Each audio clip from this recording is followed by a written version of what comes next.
ઠંડીમાં ગરમ ગરમ પીવાની મજા આવે તેવું મસાલા દૂધ સાથે મસાલો સ્પેશિયલ બનાવીશું, જે બજાર કરતાં સસ્તો, સારો અને મહિનાઓ સુધી સ્ટોર કરી શકાય. હેલો ફ્રેન્ડ્સ, તમારું સ્વાગત છે ઘરનું જ કિચનમાં. આજે આપણે બનાવીશું આ દૂધ એટલું ટેસ્ટી બને છે અને સાથે ખૂબ જ હેલ્ધી છે. જો દૂધ ન પીતા હોય અને તમારે જો બાળકોને મોટાઓને દૂધ પીવડાવવું હોય તો આ મસાલો બનાવી લેવાનો. પછી તમે ઠંડીમાં દરરોજ માત્ર 1 ગ્લાસ પીવડાવશો તો બધાને ખૂબ પસંદ આવશે, મહેમાનોને પણ પસંદ આવશે અને એકવાર મસાલો બનાવી 6 મહિના સુધી સ્ટોર પણ કરી શકાય. તો ચાલો બનાવી. સૌથી પહેલાં આપણે દૂધનો મસાલો તૈયાર કરી લઈએ. એના માટે 1/4 કપ બદામ. તો આ મસાલો 6 મહિના સુધી સ્ટોર કરવા માટે બધી વસ્તુને આપણે પહેલાં હલકી ડ્રાય રોસ્ટ કરી લેવાની. સાથે મેં 1/4 કપ કાજુ અને 1/4 કપ પિસ્તા લીધા છે. તો અહીંયા આ જે પિસ્તા છે અનસોલ્ટ હોય તે લેવાના છે. અને ખાસ કરીને આપણે ગેસની એકદમ લો ફ્લેમ રાખી અને એને રોસ્ટ કરવાના, જેથી એનો કલર બહુ ચેન્જ ના થઈ જાય અને શેલ્ફ લાઈફ વધી જાય. તો આ મસાલો છે ખૂબ જ હેલ્ધી, ટેસ્ટી બને છે. સાથે બજારથી જો તમે મિલ્ક મસાલો લાવતા હોય તો એકવાર આ ટ્રાય કરજો, બહુ સરળ અને સસ્તો પણ તમને પડશે. તો આ રીતે કાજુ બદામ પિસ્તા સરસ રીતે રોસ્ટ થઈ ગયા છે. તો ઠંડા કરવા માટે આ રીતે એક વાસણમાં કાઢી લેશું અને 5 થી 10 મિનિટ ઠંડા થવા દઈશું. તો અહીંયા તમે જુઓ થોડા ઠંડા થઈ ગયા છે. તો હવે એમાંથી આપણે થોડા કાજુ, થોડા બદામ અને થોડા પિસ્તા એટલે કે 2 દાણા જેટલા અલગ લઈ લેશું અને એનો આપણે યુઝ પછી કરીશું. તો આ રીતે, કારણ કે આપણે રોસ્ટ કરીને રાખ્યા છે અને લાંબો સમય સુધી રાખવાનો છે, તો આ રીતે શેકેલા હોય એને જ લઈ લેવાના અને પછી એને આ રીતે થોડા ઝીણા ઝીણા ટુકડા કરી લેવાના. તમને જેવડી સ્લાઇસ પસંદ હોય એ રીતે. હું અહીંયા તમને આ રીતે કટ કરીને બતાવું છું. તમે સ્લાઇસરમાં પણ તૈયાર કરી શકો છો, ચાહે ડ્રાયફ્રૂટ કટર આવે એમાં પણ કટ કરી શકો છો. તો તમે ઠંડીની સિઝનમાં આવો ડ્રાયફ્રૂટવાળો મિલ્ક મસાલો બનાવો છો કે નહીં, મને કમેન્ટમાં કહેજો. અને મારી રેસીપી તમે કઈ સિટીમાંથી જુઓ છો એ પણ મને જરૂરથી કહેજો, મને બહુ ગમશે. તો અહીંયા તમે જુઓ કાજુ, બદામ અને પિસ્તાને આ રીતે કટ કરી લીધા અને આ છે એને આપણે દૂધમાં યુઝ કરીશું તો એકદમ નટી ટેસ્ટ આવશે અને સાથે એનો ક્રંચ છે એ દૂધમાં બહુ સરસ લાગશે. તો થોડા ડ્રાયફ્રૂટને આ રીતે અલગ કરી લેવાના. હવે જે બાકીના ડ્રાયફ્રૂટ છે એને આપણે મિક્સર જારમાં એડ કરીશું અને એની સાથે ફ્લેવર માટે હું અહીંયા 4 એલચી એડ કરું છું. ગ્રીન કલરની આવે, નાની સાઇઝની આવે તે જ લેવાની છે. સાથે 1 ટેબલસ્પૂન વરિયાળી અને 8 થી 10 મરીના દાણા. જો આ રીતના વ્હાઈટ હોય તો વ્હાઈટ લેવાના અને જો વ્હાઈટ ન હોય તો તમારે બ્લેક લેવાના. મારી પાસે વ્હાઈટ છે તો મેં વ્હાઈટ એડ કર્યા છે. સાથે આપણે એનો જેટલો બને એટલો ફાઇન પાવડર તૈયાર કરવાનો છે.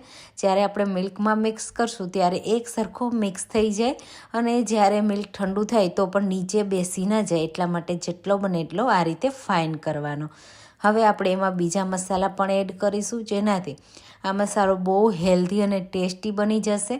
અને ઠંડીની સિઝનમાં ખાસ કરીને આ મસાલાને પીવા માટે આપણે એમાં થોડો સૂંઠ પાવડર અને થોડું જાયફળ ઘસીને એડ કરીશું. તો 1 ટીસ્પૂન જાયફળ એડ કરવાનું. શરદી, ખાંસી, ઉધરસ અને બધું જ બીમારીઓ તમને દૂર રાખશે અને હેલ્ધી તો છે જ, સાથે ટેસ્ટી પણ એટલું જ બનશે આ દૂધ. તો આ રીતે જાયફળને ઘસીને અથવા તમે પહેલાં પીસવામાં જ એડ કરી દો તો પણ ચાલે. હવે આ મિલ્ક મસાલો છે એકદમ ક્રીમી બનાવવા માટે દૂધ, થોડા ડ્રાયફ્રૂટ અને થોડા કેસર એડ કરીશું. 1/2 ટીસ્પૂન જેટલું મેં કેસર એડ કર્યું છે. આ કેસર એકદમ સ્ટ્રોંગ છે એટલે વધારે એડ હું નથી કરતી. તમારે જો કેસર એડ ન કરવું હોય તો પણ ચાલે. અને તમારે જો મહેમાનો માટે આ મસાલો ન બનાવવો હોય તો તમે એમાં થોડો હળદર પાવડર કેસરની જગ્યાએ એડ કરો તો પણ ચાલે. ડેઇલી યુઝ માટે હળદર પણ બેસ્ટ છે, જે શરદી ખાંસીમાં બહુ રાહત આપે છે. તો આપણો આ મસાલો બનીને તૈયાર થઈ ગયો છે. આ મસાલાને તમે ફ્રીઝમાં રાખી 6 મહિના સુધી સ્ટોર કરશો, બિલકુલ ખરાબ નહીં થાય, ખોરો નહીં થાય અને બહાર 1 મહિના સુધી સારો રહેશે. અને જ્યારે પણ દૂધ બનાવવું હોય ત્યારે તરત જ આ મસાલામાંથી દૂધ તૈયાર કરી શકાય. હવે જે ડ્રાયફ્રૂટ ઉપરથી હોય એમ મસાલાથી ગાર્નિશ કરી દેવાના. હવે મસાલા દૂધ બનાવવા માટે મેં અહીંયા 1.5 કપ દૂધ લીધું છે. તમે કોઈ પણ દૂધ લઈ શકો, ફૂલ ફેટ કે કોઈ પણ. હવે દૂધને આપણે થોડું ગરમ કરી લેવાનું છે. તો આ દૂધ છે એ જો તમારે એકદમ હેલ્ધી બનાવવું હોય તો તમારે એને સાકરમાં બનાવવાનું, અને એનાથી પણ હેલ્ધી બનાવવું હોય તો તમે દૂધને ઠંડુ કર્યા પછી ગોળ એડ કરી શકો, મધ એડ કરી શકો, પણ હું આજે ખાંડ એડ કરું છું. તો 2 ગ્લાસ સામે 2 ટેબલસ્પૂન જેટલી ખાંડ અને 3 ચમચી જેટલો મસાલો એડ કરીશું અને સારી રીતે મિક્સ કરી લેશું. તો આ દૂધને આપણે બહુ વધારે કૂક કરવાની પણ જરૂર નથી. મસાલાને લીધે થિકનેસ દૂધમાં આવી જશે અને જે મિલ્ક પાવડર એડ કર્યો છે એનાથી પણ ક્રીમી ટેસ્ટ આવશે. તો એકવાર આ રીતે મિક્સ કરીશું અને 1 થી 2 મિનિટ આપણે દૂધને માત્ર ઉકાળવાનું છે. તો આપણું દૂધ તૈયાર થઈ જશે. થોડી જ વાર તમે દૂધને આ રીતે ઉકાળશો એટલે કેસરનો કલર છે એ ખૂબ સારો આવી જશે અને હલકો પીળાશ ઉપર આ દૂધ તૈયાર થઈ જશે. જો તમે કેસર ન એડ કર્યું હોય આ સમયે થોડું હળદર પાવડર ચપટી જેટલો એડ કરી દેવાનો અને પછી તમારે એને સર્વ કરવાનું. જો બાળકોને શરદી ખાંસી રહેતા હોય અને ઇમ્યુનિટી લો રહેતી હોય તો જરૂરથી તમારે હળદર એડ કરવાની. બહુ સરસ એવો ટેસ્ટ પણ આવશે, બાળકો પીશે, અને હળદરવાળું દૂધ નહીં ભાવતું હોય એ પણ આ દૂધ જરૂરથી પીશે. તો અહીંયા જુઓ આપણે આ દૂધ સરસ એવો કલર ચેન્જ થઈ ગયો, કેસરના લીધે હલકો યલોસ્ટ કલર આવી ગયો છે. બસ હવે આ દૂધને આપણે વધારે કૂક કરવાની જરૂર નથી. ઠંડુ થશે તો ઘાટું પણ થશે, પણ જો તમે ઠંડીમાં આ દૂધને સર્વ કરો તો તમારે ગરમા ગરમ સર્વ કરવાનું. 1 ગ્લાસ તમે ગરમા ગરમ રોજ સવારે નાસ્તામાં આ દૂધ પી લેશો તો આખો દિવસ તમને એનર્જી ભરપૂર રહેશે, ફૂર્તી રહેશે, અને તમને દૂધ નહીં ભાવતું હોય તો પણ આ દૂધ જરૂરથી ભાવશે. એટલું ટેસ્ટી બને છે.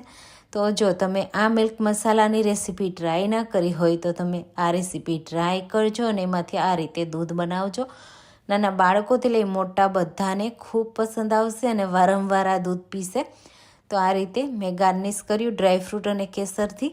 તો તમે પણ આ ઠંડીની સિઝનમાં જલ્દીથી જલ્દી આ રેસીપી ટ્રાય કરો. કમેન્ટમાં કહેજો કે રેસીપી આજની કેવી લાગી. જો રેસીપી પસંદ આવી હોય તો મારી રેસીપીને લાઇક કરજો, શેર કરજો અને મારી ચેનલને સબસ્ક્રાઈબ કરજો. Thank you for watching.